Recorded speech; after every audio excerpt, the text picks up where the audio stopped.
Hello YouTube, this is Asatsu5 and today I'm going to be reviewing this book, Cuchillo Corvo, the combat knife of Chile.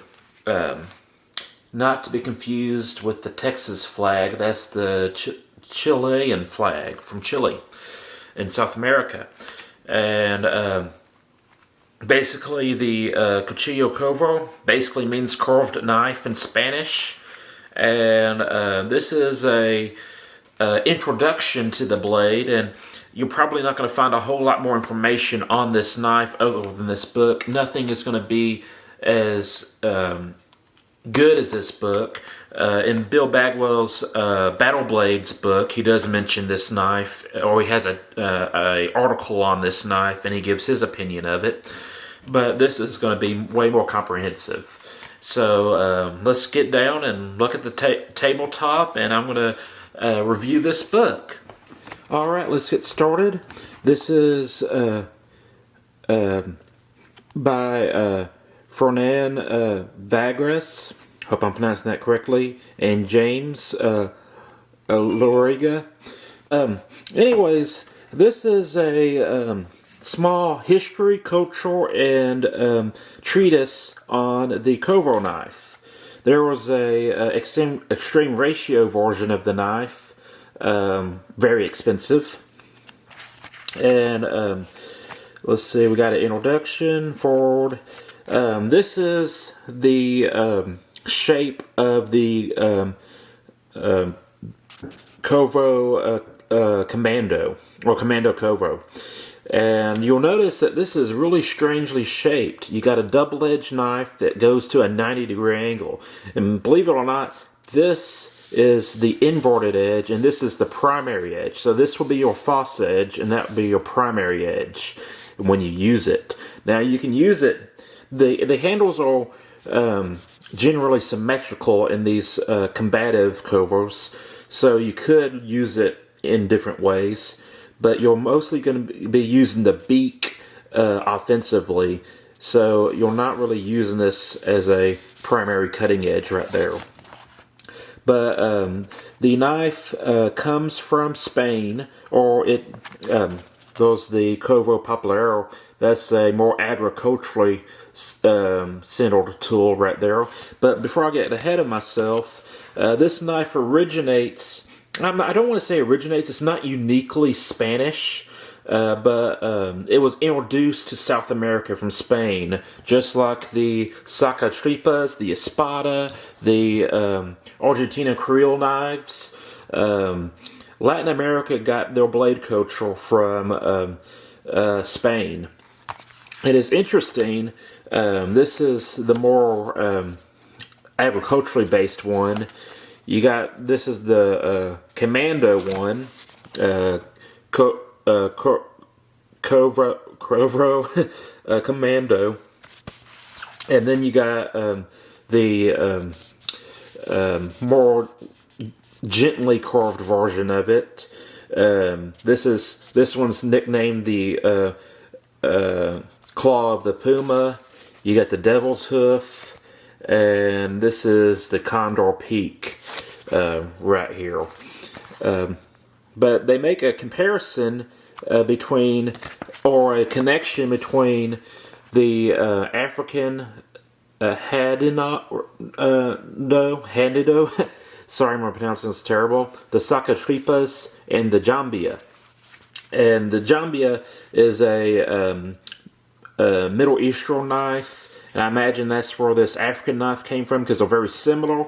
And keep in mind that Spain was ruled by Muslims for a pretty decent chunk of time, and was heavily influenced by the Islamic culture. So, you know, that's where you get the Jambia influence. So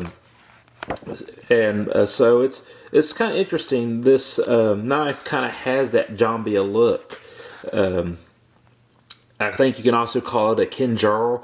Basically, Kinjal, or I need to research that a little bit more, but Kinjal or Jambia are words that basically mean daggers, and they're kind of generic, and then different regions have their kind of specific style. But you're going to have a lot of history in here and culture. There was a reference to a alcoholic drink in here that I want to get to. That they would drink, and it was basically schnapps and gunpowder.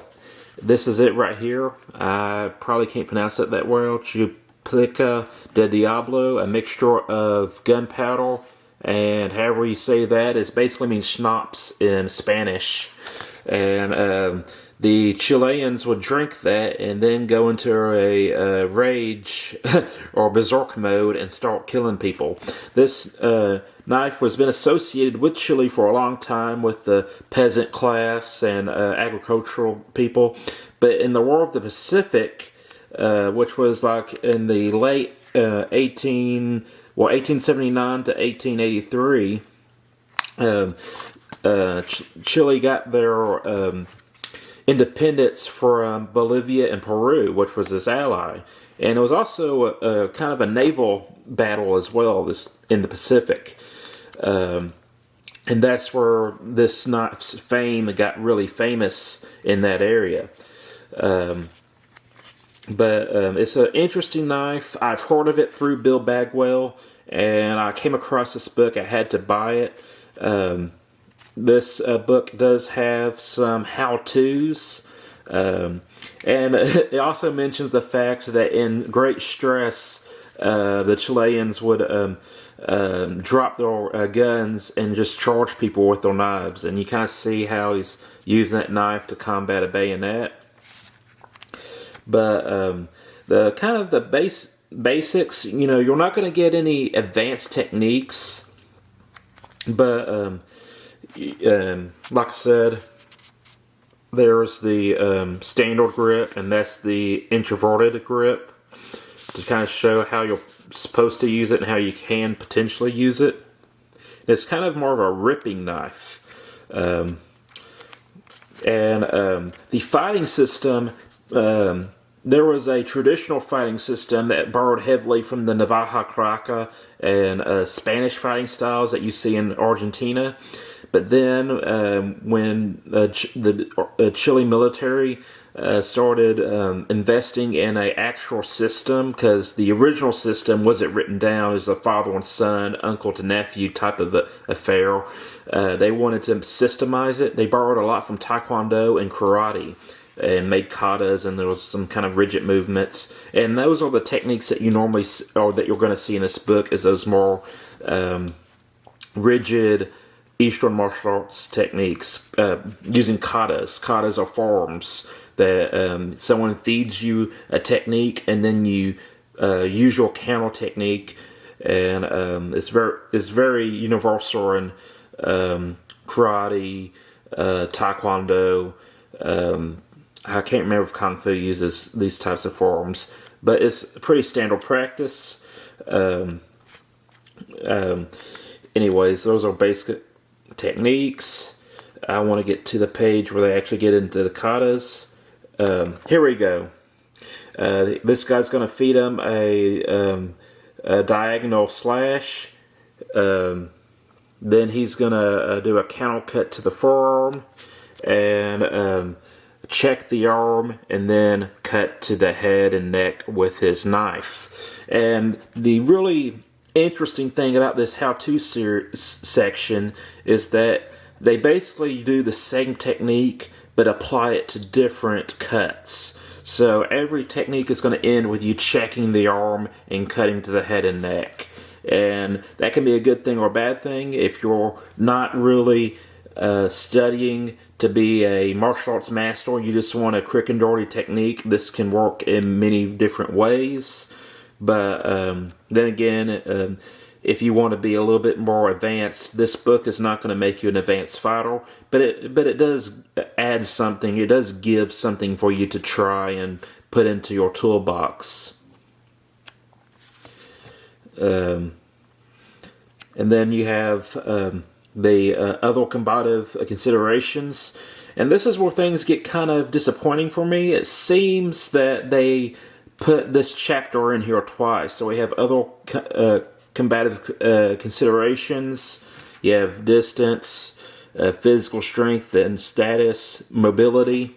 Then you flip a couple pages and look, there you go. Chapter 11 is other combative considerations, but it pretty much says the same thing: distance, mobility, physical strength and stuff. So it's kind of a waste of space. It's exactly the same thing that was in Chapter 10. Chapter 12 is interviewing with practitioners of the Corvo, and questions and answers, basically. And I found that section to be entertaining as well, or interesting as well. Apparently, the Chilean people are over-governed, and they're not allowed to carry their national knife unless they're in the military, and they're not supposed to carry weapons in general, which I find kind of sad. I was actually kind of disappointed in that. If you have a national knife, I think you should be able to carry it. And with a flag that looks so much like the Texas flag, I was hoping that they would be a little bit more free. I guess is a good word. You know, they'll have a little bit more liberties. But they say that through the evolution of this knife combative system, that it started off as a more Hispanic or Spanish influenced system that wasn't written down. It was passed down father to son, uncle to nephew, and then it kind of borrowed from Eastern martial arts when the military was getting more disciplined and regulated. And then it kind of went full circle, and it's getting more of a Chilean flair to it, and it's kind of going back to the roots of Chilean fighting. So it's been very interesting. I really enjoyed this book. This is not a knife that most people in the United States really know about. It's a very interesting looking knife design. I would love to have one in the collection, and probably will have one sometime. Maybe do some cutting with it, but mostly would be a display on the wall. I have a display box of ethnic knives or ethnic combat knives. But this knife is to Chile as the Bowie is to America, the Navaja is to Spain, and the balisong is to the Philippines. Although the balisong was not invented in the Philippines, neither was the Corvo invented in Chile. But you know, and it just so happens that Spain brought both of those knives to those regions. And so it's a very interesting book. It's relatively affordable. I think I paid like $20-something for it. I will have to annotate the price that I paid for this book. But it was well worth it. I really enjoyed it. Read it in a few hours. While watching TV and commercial breaks and stuff. So it's not a very intimidating book. It does have Spanish terminology, which I'm studying Spanish, which keeps it interesting and fun for me, but you might find it slightly confusing if you're not familiar with Spanish. But it's mostly English, but they do use some Spanish terminology. So that's it. I'm a Satsu 5, and I'm out.